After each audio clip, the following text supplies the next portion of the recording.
ನನಗೆ ಯಾಕೋ ಇವತ್ತು ಇಡ್ಲಿನ ತಿನ್ನಬೇಕು ಅನ್ನಿಸ್ತು. ಚಳಿಗೂ ಇಡ್ಲಿ ಪ್ಲೇನ್ ಚಟ್ನಿ ತಿನ್ನಬೇಕು ಅಂತ ತುಂಬಾ ಆಸೆ ಆಗಿಬಿಟ್ಟಿತ್ತು. ಸೊ ತಡ ಯಾಕೆ ಮಾಡೋದು ಅಂದ್ಬಿಟ್ಟು ನಿನ್ನೆ ಹಿಟ್ಟಿಗೆಲ್ಲ ರೆಡಿ ಮಾಡಿ ಇಟ್ಕೊಂಡಿದ್ದೆ. ಸೊ ಬೆಳಗ್ಗೆನೇ ನಾನು ಇಡ್ಲಿ ಮಾಡೋಣ ಪ್ಲೇನ್ ಚಟ್ನಿ ಮಾಡಿ ಅಂದ್ಕೊಂಡೆ. ಇಲ್ಲಿ ಒಂದು ಬಿಳಿ ಬಟ್ಟೆನ ಇಡ್ಲಿ ತಟ್ಟೆಗೆ ಹಾಕಿ ಹಿಟ್ಟೆಲ್ಲ ಬಿಟ್ವಿ. ಇನ್ನು ಸ್ವಲ್ಪ ನಾನು ಬೇಗ ಆಗುತ್ತೆ ಅಂತೇಳಿ ಬಿಸಿನೀರು ಕಾಯಿಸ್ಕೊಂಡಿರ್ತೀನಿ. ಬಿಸಿನೀರು ಹುಣಸೆಹಣ್ಣು ಹಾಕಿ ಇನ್ನು ಹಿಟ್ಟೆಲ್ಲ ಬಟ್ಟೆ ಮೇಲೆ ಬಿಟ್ಟು ಒಂದು 15 ನಿಮಿಷ ಬೇಯಿಸ್ಕೊಂಡ್ರೆ ಸಾಕು, ಬಿಸಿ ಬಿಸಿ ಇಡ್ಲಿ ರೆಡಿ ಆಗುತ್ತೆ. ಇದಕ್ಕಂತೂ ಪ್ಲೇನ್ ಚಟ್ನಿ ಅಂತೂ ತುಂಬಾ ಚೆನ್ನಾಗಿರುತ್ತೆ.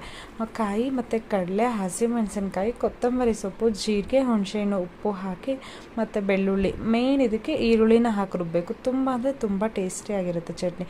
ಒಗ್ಗರಣೆ ಬೇಕಾದರೆ ಮಾಡ್ಕೋಬೋದು. ನಾನಿಲ್ಲಿ ಎಣ್ಣೆ ಉಪಯೋಗಿಸೋದು ಬೇಡ ಇವತ್ತಿನ ತಿಂಡಿಗೆ ಅಂತ ಹಾಕ್ಕೊಳ್ಳಿಲ್ಲ. ಇನ್ನು ನೋಡ್ಬೋದು ಬಟ್ಟೆ ನಿಂತು ಆರಾಮಾಗಿ ಇಡ್ಲಿ ಬರುತ್ತೆ. ಸೊ ತುಂಬ ಅಂದರೆ ತುಂಬಾ ಟೇಸ್ಟಿಯಾಗಿ ಬಂದಿತ್ತು ಇವತ್ತು ಇಡ್ಲಿ ಚಟ್ನಿ ಅಂತೂ. ಮನೋಜ್ಞ ಅಂತೂ ತುಂಬಾ ನೀಟಾಗಿ ತಿನ್ಕೊಂಡು ಅಮ್ಮ ತುಂಬ ಚೆನ್ನಾಗಿದೆ ಅಂತ ಹೇಳಿ